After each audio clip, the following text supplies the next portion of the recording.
Welcome back to BookCast FM, bringing books to life one cast at a time. Today we are doing a deep dive into a really fascinating framework.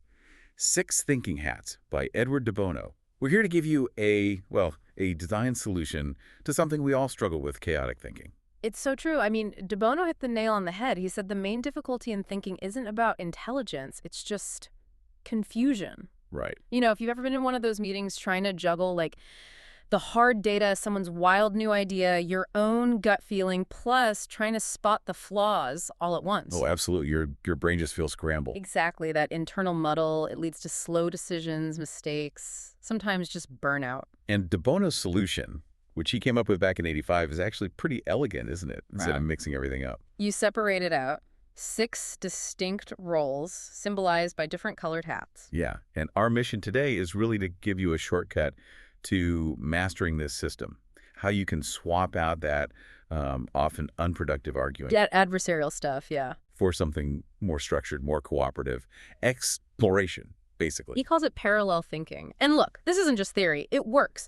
You see huge companies, IBM, Microsoft, Boeing, they've adopted it. That's always a good sign. It is. It shows it cuts through the noise, gets results faster. It's practical. But it makes you wonder, though, why do we need these, metaphorical hats?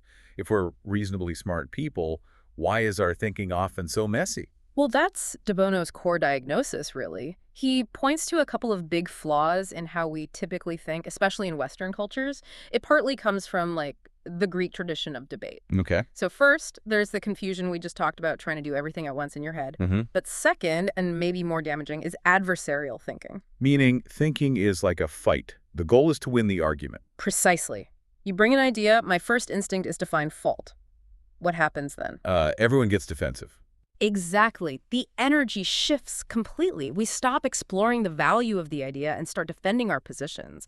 It's ego-driven. It wastes so much time and energy. And it stifles creativity, right? Yeah. Because who's going to suggest something really out there if they know it'll just get shot down immediately? Nobody. You get limited creativity. People play it safe. They focus on defending, not innovating. And you see this reinforced, don't you? Yeah. Especially in business. Sometimes the person who points out the flaws first, the black hat thinker, they get rewarded. They do, which just encourages more adversarial behavior. It takes conscious effort, suppressing that ego, to think differently. So the 6-hat system is designed to force that shift. Yes, towards parallel thinking. Yeah. Imagine everyone in the room metaphorically looking in the same direction at the same time. If the task is find benefits, everyone looks for benefits. Okay. The mindset changes instantly. It's not I'm right, you're wrong anymore. It becomes, okay, we have this challenge. Let's explore it from 6 specific angles together. So the really key insight here, for you listening, is that thinking isn't just some fixed talent you're born with. No, it's a skill. It can be learned and improved. You could be brilliant, but if your thinking process is chaotic, you won't be effective. Like a great driver who's a terrible navigator. That's a great analogy. Yeah. And the 6 hats, then, are like the operating manual, the GPS for your thinking. Pretty much. It provides the structure by separating out those mental modes so we can use them deliberately, one by one. All right, let's dive into the hats themselves. Where do we start? We start with the foundation. Facts and data. That's the white hat. Okay, white hat. Pure information. Pure information. Think like a computer. Neutral, objective. Facts, figures, data points. The questions are, what do we actually know for sure? What info is missing? How reliable is this data? And de Bono makes a distinction here, doesn't he? Between different types of information. He does. It's crucial. You've got hard information that's verified facts, things we can prove. Then there's soft information, maybe estimates, rumors, opinions presented as facts, stuff that needs checking. So the white hat discipline is keeping those separate, building on solid ground. Exactly. Reality first, interpretation later. Okay, so we've gathered the facts. What's next? We need some order, right? We do. We need someone to manage the thinking process itself. That's the blue hat. The conductor of the orchestra, if you like. Ah, the meta-thinking hat. Thinking about thinking. That's it. Often worn by the facilitator or the meeting chair, but anyone can put on the blue hat mentally. And what's its job specifically? It's about process control, defining the goal clearly. What are we trying to achieve in this thinking session? Setting the sequence for the other hats, maybe white first for facts, then green for ideas, then black for risks. Keeping everyone on track. Summarizing progress, making sure we stick to the plan, ensuring each type of thinking gets its specific time slot. It prevents that messy confusion we talked about. Right. So facts gathered, process managed. Now we get into evaluating ideas. Now we get into value and judgment. And de Bono sees this as needing two distinct perspectives, kind of like two sides of a coin. Let's start with the positive side, the yellow hat. Yellow hat. Optimism and benefits. Sunshine, maybe? Think logical positivity. When you wear the yellow hat, you are actively searching for the good stuff, the value, the feasibility, the opportunities. Why will this idea work? What are the concrete benefits? But it's not just wishful thinking. Absolutely not. This is crucial. It must be reasoned optimism. It has to be grounded in logic, maybe connected back to the white hat facts. This could work because the market trend shows X. It's constructive. Okay, but isn't there a danger there? If everyone's just focused on the positive, you could miss serious problems. Groupthink. A very real danger. And that's exactly why the yellow hat needs discipline and why it's balanced by its essential partner, the black hat. Ah, the caution hat, judgment, the reality check. Precisely. This is the hat for critical thinking. It focuses logically on risks, weaknesses, potential problems, flaws in the argument. It's like the safety inspector. The guardrail, as you said earlier. Its job is vital, preventing mistakes, spotting obstacles, strengthening the idea by finding where it's weak. Yes, its purpose is fundamentally protective and constructive when used correctly. But, and this is a huge but from de Bono, This is the one that gets overused. massively overused. It's often mistaken for intelligence itself or maybe seniority. I'm smart because I can shoot down ideas. Right. If the black hat dominates, if it's worn constantly, it just creates pessimism.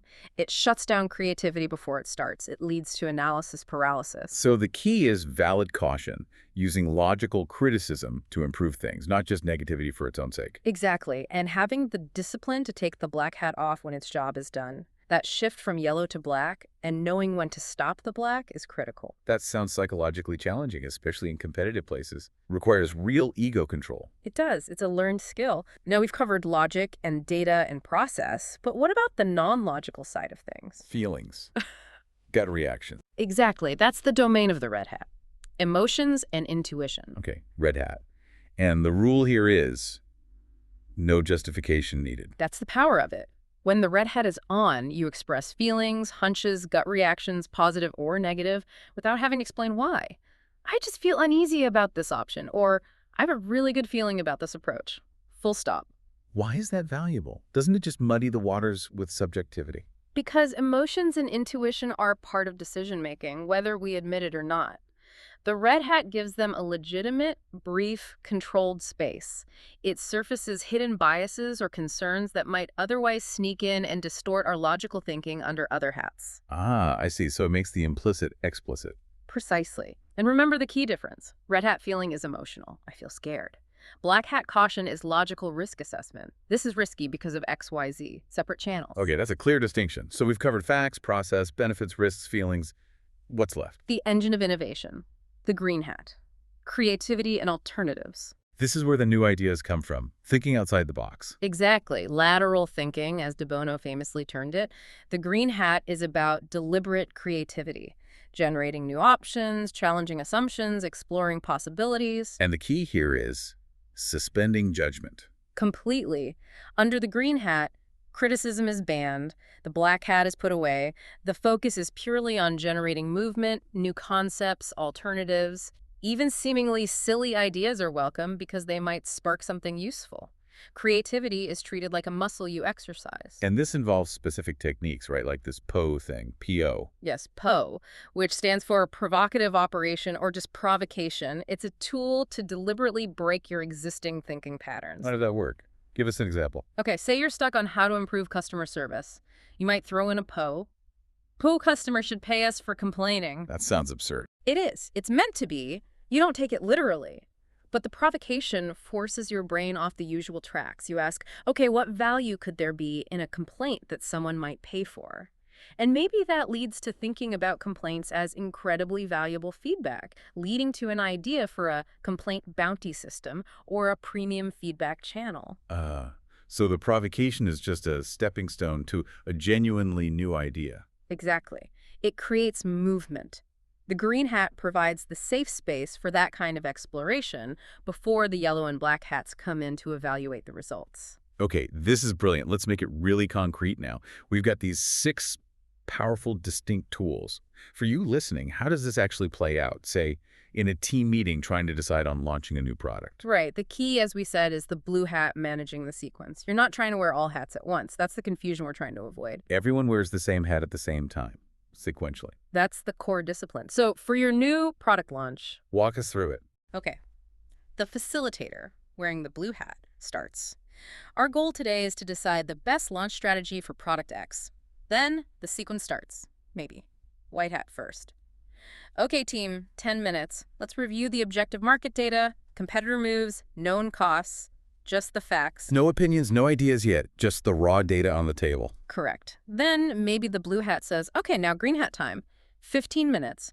Everyone generate 3 distinct launch concepts. Let's use a provocation. We launch with 0 marketing budget. Forcing creative thinking around, say, viral or community-led approaches. Exactly. You generate possibilities. Then the blue hat guides the next step. All right, let's take the top 2 ideas from the green hat session. Now, yellow hat. 10 minutes per idea. What are the specific benefits, the strengths, the potential upsides? So you explore the value before you criticize. Crucially, yes, only after exploring the potential do you switch. Okay, now black hat on idea A, 10 minutes. What are the logical risks, the weaknesses, the potential pitfalls? Where could this go wrong? And that criticism feels different, doesn't it? It's focused on an idea that's already been acknowledged as having potential value. It does. It's constructive scrutiny, not just dismissal. Then perhaps very brief red hat check. Quick gut check, team. Any lingering feelings about option A now we've analyzed it? Just surface any hidden unease. Exactly. And finally, the blue hat comes back in. Okay, let's summarize. We've explored option A. Here are the agreed benefits, the key risks we need to mitigate. How does this compare to option B? What's our decision or next step? Wow, walking through it like that really shows the structure and, I imagine, the efficiency. It's incredibly efficient. Reports often show meeting times cut dramatically, sometimes by half or more. But more importantly, the quality of the thinking and the decisions improves. You replace chaotic arguing with focused, collaborative exploration. It really transforms the group dynamic. It does, and it brings us back to de Bono's core message, really. The purpose of thinking is to collect value, not just to prove you're right. This system is a practical tool to help everyone do that together. That seems like a perfect place to start wrapping up this deep dive into 6 thinking hats. We've looked at how moving from that reactive confusion to designed intelligence is possible just by choosing how you think, moment by moment. It gives you a discipline, a structure for applying your intelligence much more effectively. It takes practice, of course. Like any skill. So, as our final thought for you to take away and maybe try out this week, consider de Bono's powerful quote. You cannot dig a new hole by digging deeper in the same place. Good one. Our challenge to you is this. Identify which thinking hat you tend to overuse. Are you always the black hat critic? Or maybe stuck in white hat data gathering? And then consciously decide which other hat may be moved. Green creativity or yellow optimism you could practice putting on in your next meeting or problem-solving session. A simple experiment, but it could really shift your perspective. Thanks for joining us for this look at structured thinking. And if you want to explore all the nuances, techniques, and examples de Bono provides, and there are many more, we really encourage you to support the author. Grab a copy of the full book, 6 Thinking Hats. We've put a link in the description for you. It's definitely worth the read. We look forward to diving deep with you again next time. BookCast FM, bringing books to life one cast at a time.